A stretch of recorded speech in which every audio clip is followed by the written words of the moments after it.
Morning students, बच्चों second chapter के अंदर हम अपने आगे बढ़ते हैं। कल जब हमारे द्वारा पढ़ा गया था तो उसमें नए राजवंशों का उदय हमने पढ़ा था, जिसमें सामंतों की शक्तियों के बारे में हमने अध्ययन किया था कि सामंत जो राजा के अधीनस्थ थे, जिनसे राजा अपेक्षा करता था कि वो समय समय पर दरबार में हाजिरी देंगे और उन्हें समय पर सैन्य सहायता भी प्रदान करेंगे। वही सामंत जब शक्तिशाली बनते चले गए तो उनके द्वारा राजा का राजत्व भी पर भी आधिपत्य कर लिया गया था और उसके उदाहरणों को हमने पढ़ा था। आज हम पढ़ेंगे राज्यों में प्रशासन। राज्यों में प्रशासन के अंतर्गत इन नए राजाओं में से कईयों ने महाराजाधिराज, पेज नंबर 17 सभी ने अपनी बुक खोल ली होगी। इसमें हम राज्यों में प्रशासन पढ़ रहे हैं। इन नए राजाओं में से कईयों ने महाराजाधिराज, राजाओं के राजा, त्रिभुवन चक्रवर्तिन, 3 भुवनों का स्वामी और इसी तरह की अन्य भारी भरकम उपाधियां धारण कर ली थी। लेकिन इस तरह के दावों के बावजूद भी वे अपने सामंतों और साथ ही साथ किसान, व्यापारी और ब्राह्मणों के संगठनों के साथ अपनी सत्ता की साझेदारी भी करते थे। बच्चों, यहाँ पर इसी पेज पर एक चित्र बना हुआ है जिसके अंतर्गत जिसकी जानकारी आपको चित्र के नीचे दी हुई है। ये चित्र जो है एलोरा के अंतर्गत जो गुफाएं पाई गई हैं, उन गुफाओं में 15 नंबर की जो गुफा है उसका एक भित्ति चित्र है। भित्ति चित्र मतलब दीवार पर बना हुआ चित्र है, जिसमें विष्णु को नरसिंह रूप में दर्शाया गया है, अर्थात पुरुष सिंह के रूप में दिखलाया गया है। ये राष्ट्रकूट काल की कृति मानी जाती है।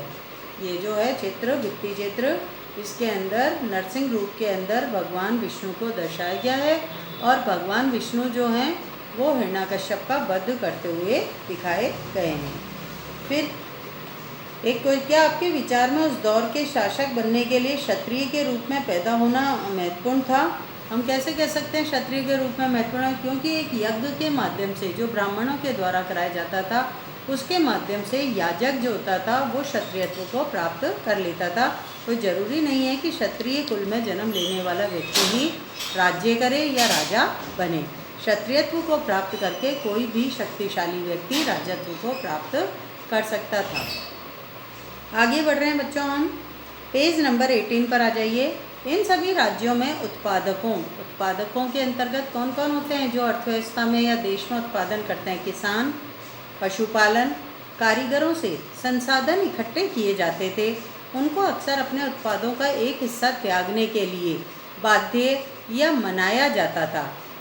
जैसे कर लेते हैं ना, किसान को अपनी भूमि का कर देना पड़ता है, कारीगर को भी अपनी कमाई का एक भाग राजा को सुपुर्द करना पड़ता है, पशुपालकों को भी अपना एक भाग देना पड़ता है कर के रूप में। तो इनको अक्सर अपने उत्पादों का एक हिस्सा त्यागने के लिए मनाया या बाध्य किया जाता था। कभी कभी इस हिस्से को लगान मानकर वसूला जाता था, क्योंकि प्राप्त करने वाला भूस्वामी होने का दावा करता था। और राजस्व व्यापारियों से भी लिया जाता था। व्यापारी जो व्यापार का कार्य करते थे, एक राज्य से दूसरे राज्य में वस्तुओं और सेवाओं का आदान प्रदान करने का कार्य जिन लोगों के द्वारा किया था। व्यापार तो आप सबसे परिचित हो। और व्यापारी कौन होता है? जो व्यापार का कार्य करता है। उनसे भी टैक्स लिया जाता था या कर लिया जाता था। राजस्व व्यापारियों से भी लिया जाता था। राजस्व मतलब सरकारी रेवेन्यू। 400 कर, इसको बॉक्स को पढ़ लें हम। तमिलनाडु में शासन करने वाले चोल वंश के अभिलेखों में विभिन्न किस्म के करों के लिए 400 से ज़्यादा सूचक शब्द मिलते हैं। मतलब 400 प्रकार के कर उस समय वहाँ चलते थे। सबसे अधिक अलिखित कर हैं कि जो नकद के बजाय जबरन श्रम के रूप में लिए जाते थे। बेगार के रूप में जो कर लिए जाते हैं ना बच्चों, उन्हें हम जबरन कर के रूप में, जबरन श्रम के रूप में कह सकते हैं। यानी जबरन श्रम और कदमाई यानी कि भू राजस्व थे। मकान पर छाजन डालने पर लगने वाला कर, खजूर या ताड़ के पेड़ पर चढ़ने के लिए सीढ़ी के इस्तेमाल पर लगने वाला कर, पारिवारिक संपत्ति का उत्तराधिकार हासिल करने के लिए लगने वाला कर इत्यादि का भी उल्लेख मिलता है। क्या आज इनमें से कोई कर वसूले जाते हैं? हाँ, उत्तराधिकारी कर तो बच्चों आज भी वसूला जाता है गवर्नमेंट के द्वारा। बाकी और कर तो ये उनके पर्सनल राज्यों से संबंधित हो सकते हैं। ये संसाधन राजा की व्यवस्था का वित्तीय आधार बनते हैं। साथ ही मंदिरों और दुर्गों के निर्माण में भी इस्तेमाल होते हैं। संसाधन उन युद्धों को लड़ने में भी प्रयोग किए जाते हैं जिनसे लूट की शक्ल में धन मिलने की तथा जमीन और व्यापारिक मार्गों के प्रयोग की संभावनाएं बनती हैं।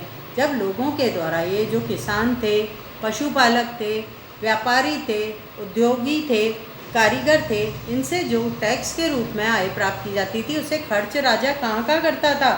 या तो मंदिरों और दुर्गों के निर्माण में, या युद्धों के लड़ने में, या लूट की शक्ल के रूप में या धन और जमीन और व्यापारिक मार्गों के प्रयोग की संभावनाएं बनती थी।